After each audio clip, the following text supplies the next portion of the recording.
What's good, YouTube? It's King Greco, the king of the chase down. And this is from the last day that I played ranked matches. I don't know how long ago this was, maybe a couple of weeks. Not too long after that my last ranked match where I played against with the Cavaliers. But yeah, ranked matches just aren't fun to me anymore. Like, I was gonna try to get a lot more out to you, but then I was just like, I just can't do it. I literally can say this right now. I never played one ranked match where I felt like I had a good time. All 10 matches I hated from start to finish. It's not like 2K11. It's just too cheese friendly. But I recorded 2 games from the last day, and I got both of them rendered, and they're about to come to you soon, very soon. This is one of them. And this is one of the better cheating games that I've played.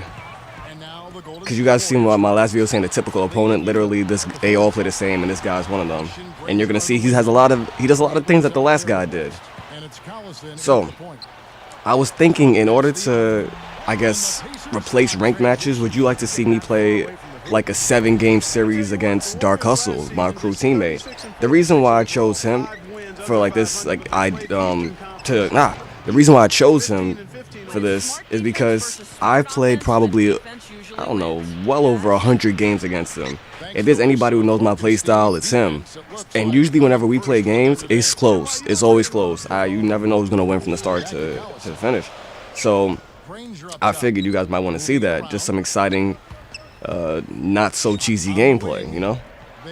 If you guys want to see it, let me know. If not, I can just replace ranked matches with, I guess, either greatest mode, team up, or, because you know my play is always going to be here. And new mod players coming soon also. A lot more mod players. I don't know why. It seemed like ever since the beginning of the... Oh, that's a nice putback dunk by the computer who bailed him out again. I don't know if you guys noticed, but, you know, he's pretty much just chucking threes against me. But like I was saying, yeah, mod player, it's gotten real easy for me. Matter of fact, you'll see. You'll see how crazy my consistency is becoming.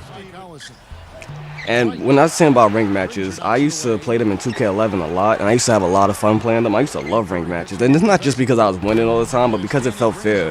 If I lost, it didn't feel too bad, you know? Like, maybe the guy was just pretty good with a certain player or play style, I don't know. But inside this game, I feel like I don't want to cheese, so I just won't play it. Simple as that. And look at this. Just 7 minutes and 10 seconds, and he already has 13 three-point attempts. So you just pretty much told you how the game's gonna go. So I'm like, you know, I'll just defend these 3-point shots. And I gotta play better offense because I don't play with the Warriors. I play with, you know, that's my mod player team, but that doesn't mean I play with the rest of them. And that was a nice steal with the alley-oop from Stephen to, who was that? Ipe? Cause I remember the last time I said his name, everybody was like, you know, you said his name wrong. So, what was it? Epe? Udo? And what an amazing crazy pass. And then another crazy pass for the 3. I needed that. Because I was missing all of Monte's shots at the beginning of this game. Like, I could not hit one for like the first quarter and a half. And you're not going to win games missing shots, especially with your star player. And so now that Monte's hitting, it's going to make it a little bit easier to hopefully get a comeback. Because I was down by more than double my score. I get the ball to David Lee, get the ball to the other team because I'm not making good decisions right now. Cause I'm playing rush, like I'm trying to push the ball way too fast because I'm getting frustrated, and that's something you're never supposed to do. Like, just don't get rattled because that just makes the situation worse. Unless you're playing against a terrible player who got extremely lucky from the start to the finish. Look at that! Look how far I inbounded the ball to Stephen Curry. That is not a good decision, but luckily I scored. So like I was saying, I used to play ranked matches all the time in 2K11, and I was pretty good. Like right now, I think my record is like 6-4 in 2K12. And well, one of them, you know, I told you about how it got disconnected before the game started, and the other one where you guys saw me play, and then I won, but they gave me the loss. So I don't know, whatever. But my record says 6-4, including those 2 things, and that's not fair in my opinion. Inside 2K12 and 11. I had 1 loss in 2011. 1 loss. Inside this one, I got like 4 in the first month, and that's just ridiculous. And that just shows you how different the games are. And it's not saying that the game is much harder. Like I said, it just caters to cheesing too much. Inside 2K11, you couldn't spam steal 9,000 times a game and get 1 reaching call. You couldn't shoot 1,000 threes in a person's face and make them all. So I don't have fun playing ranked matches, so I'm going to bring you guys something different. Look at that, 24 three-point shots. The third quarter is not even over yet. 24 is a lot for an entire game. He's not even done with 3 quarters. He shouldn't have even made the 7 he did. Maybe like 2 of them. And speaking of 3-point shots, back to Brandon Rush. I like shut that down right there. Stephen Curry, like he had enough. He getting frustrated. And I'm down by 5, which is a lot better than what it was before. Get the ball to Monte Ellis, who gets it back to Andres Beardrons and dunks on his head for the 2nd time this game. I try to get an alley-oop to Monte. I don't know how he gets up there with that little like 6 foot, 2, 3 frame, but he did. And I don't know how I didn't get that steal, but my timing must have been just a little bit too early. So he gets the score. Look at him rushing all the way down court. What was he thinking? And a backcourt violation with 1.3 seconds left. Now pay attention to what you're about to see on the screen. This is going to be huge. I didn't get it off in time.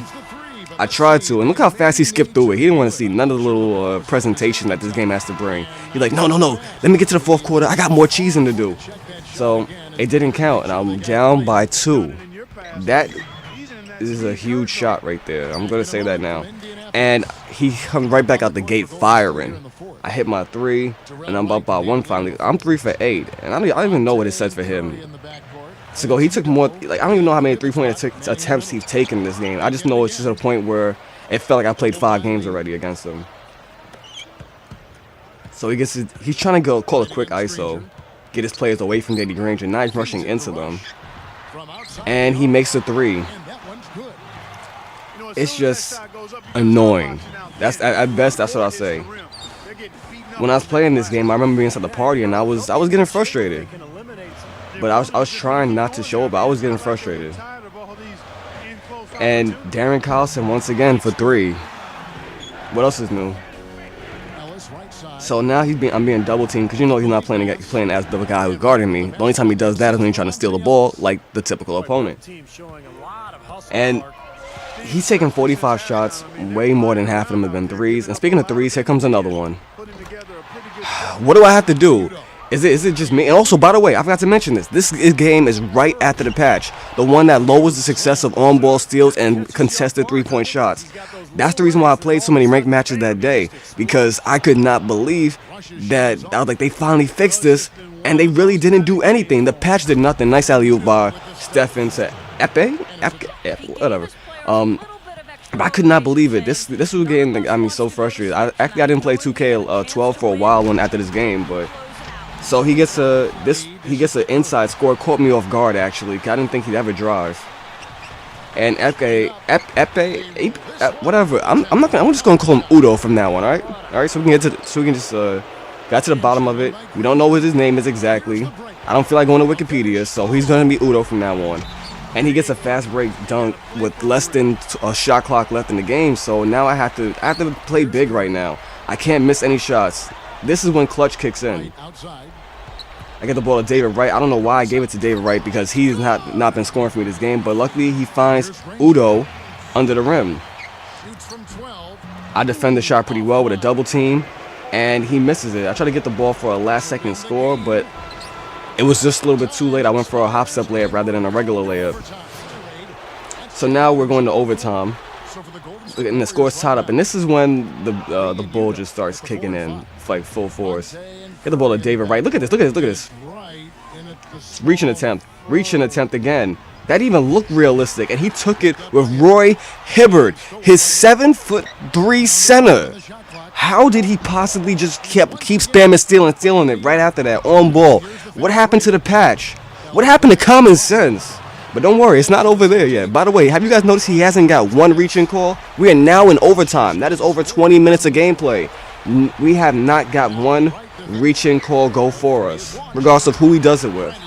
And he gets another 3-point shot. I get the ball to Andres Beardrons for his 3rd facial of the game. Look how many turnovers this set I have. I don't know if you guys caught that, but you'll see at the end of the game. I get the rebound with Stephen.